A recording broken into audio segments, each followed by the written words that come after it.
Well, since 1865, the American Sheep Industry Association has been the sheep producers' biggest advocate, and that remains the same today. By the way, our coverage this year from here at the ASI's annual convention in Scottsdale, Arizona, is brought to you by our friends at the American Lamb Board, who want to make 2025 the best educational year yet. In fact, they've dialed up 6 targeted grazing workshops across America this spring, and of course, the American Lamb Summit is headed for Idaho in July. For all the details and to get registered, visit lambboard.com. Well, it's a pleasure to introduce the American Sheep Industry Association's new president for the next couple of years, and the ASI's first president from Montana, a good friend of ours, Ben Lehfeldt from Lavina. Ben, this has been in the works for some time now. How does it feel to officially take the reins of one of America's largest livestock organizations and oldest? Well, yeah, starting from the National Wool Growers Association in 1865, it's a great honor to be this, and I look forward to trying to give back what I can to the industry, to Montana, to the Western states, and to the U.S. sheep industry as a whole. We got a lot of opportunities ahead, and that's what we're looking forward to here in this convention. Well, of course, the Lehfeldt name in the lamb and wool industries, not just here in America, but around the world. I mean, folks know you, they know your family, they know everybody. I mean, and the Lehfeldt name means something to this sheep industry. Well, that was, a lot not necessarily due to me, but I appreciate, my great grandfather, my grandpa. They've been involved both on the state and the national scene, and a lot to do with a lot of other leaders from Montana. Henry Hibbert in '74 was a, National Wool Growers Yep. Association president. John Paw was a key individual here. Bob Gilbert really helped a lot of what Peter Orwick and some of our legislative issues early on. So, it's a lot of people making that big effect. Hopefully, I can just add to some of that. Absolutely, and we know you will, Ben. And we've had some time to think about you as taking the reins as president. And in the back of your mind, you probably knew that I was going to corner you down here at this convention and talk about some of your goals as president. So, with our audience, just talk about what you're looking forward to most these next couple of years. Well, we're making sure we're going to shore up that what we need to deliver the right policy to DC.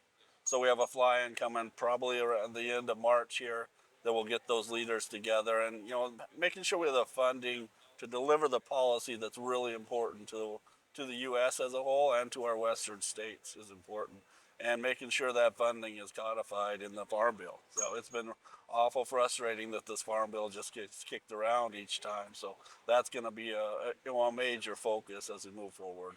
To do that, we need collaborations.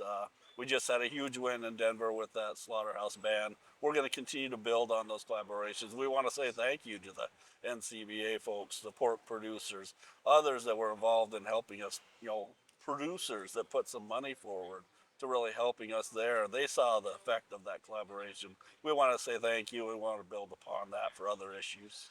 Well, and just kind of staying on that theme, Ben, too. I mean, that collaboration wants you want to continue that with other organizations, like you mentioned, the Public Lands Council, the National GLCI.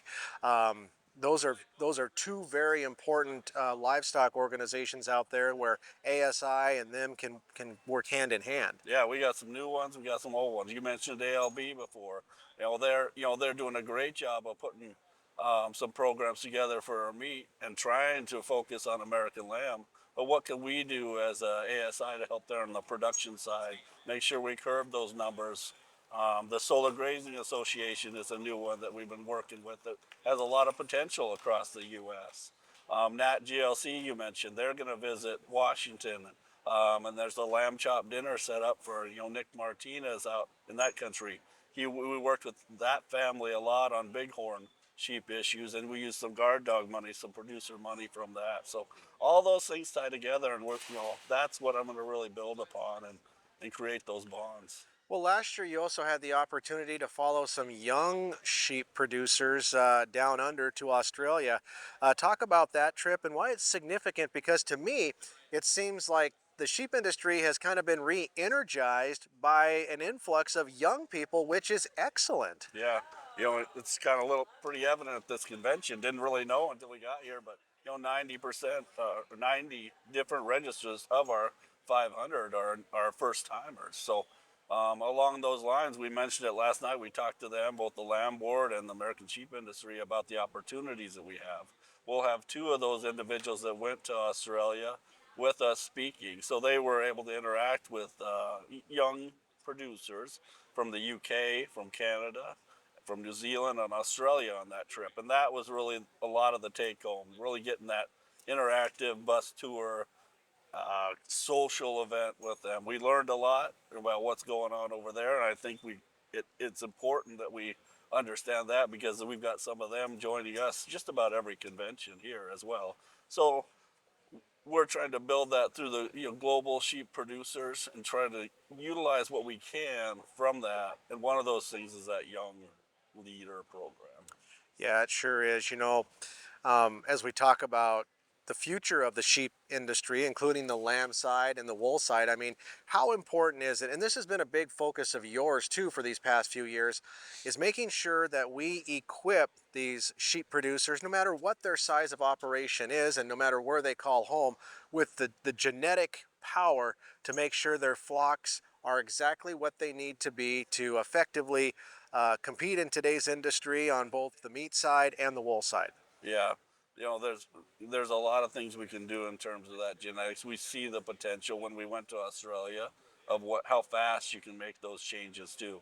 So we have to really focus on that. And if you look at this convention, those are packed houses. One of the things we're going to look at is setting up some standalone conferences for genetics as well. And so we'll try to do that similar to that Lamb Summit you mentioned in your open. So as we move forward, we've got targeted grazing book that's coming out. There was a collaboration with the Lens Coalition, PLC. That's really going to be a case study, not only for people that are grazing noxious weeds in Montana like myself, but also wildfire control in California. It's going to give some case studies, brush control in the southeast. It's going to give them a real idea of how to get started in the industry, and for those that are already in it, what they can do to better their operations, hopefully. Yeah, and I just want to wrap things up, Ben, by just having you talk and maybe explain, really the power of the American Sheep Industry Association lies and comes from the local level up to the state associations, and that's going to be critically important that more people get involved at the local and state level to help ensure you folks at the national level can do what you need to be doing. Yeah, the first kind of section of the year is looking at those nominations for councils and committees. So we're going to be asking our states to put forward those leaders that want to reach out and be a part of the national scene, that want to be a part of the fly-in. We've got Montana wool growers right now back there with the legislator. We've got our lobbyists there. So it starts at the base, and we need those volunteers. And there's a lot of opportunities on this national level for those that want to be involved to do great things. Absolutely. Well, we wish you the best of luck these next couple of years. Thank you. Again, we've been talking with Ben Lehfeldt from Lavina, Montana, the new American Sheep Industry Association president. And again, he's going to do a fantastic job. I mean, by all accounts, he's well on his way, so to speak. Thanks. For more information about the ASI, you can always jump on their website anytime, 24/7, all year round at sheepusa.org.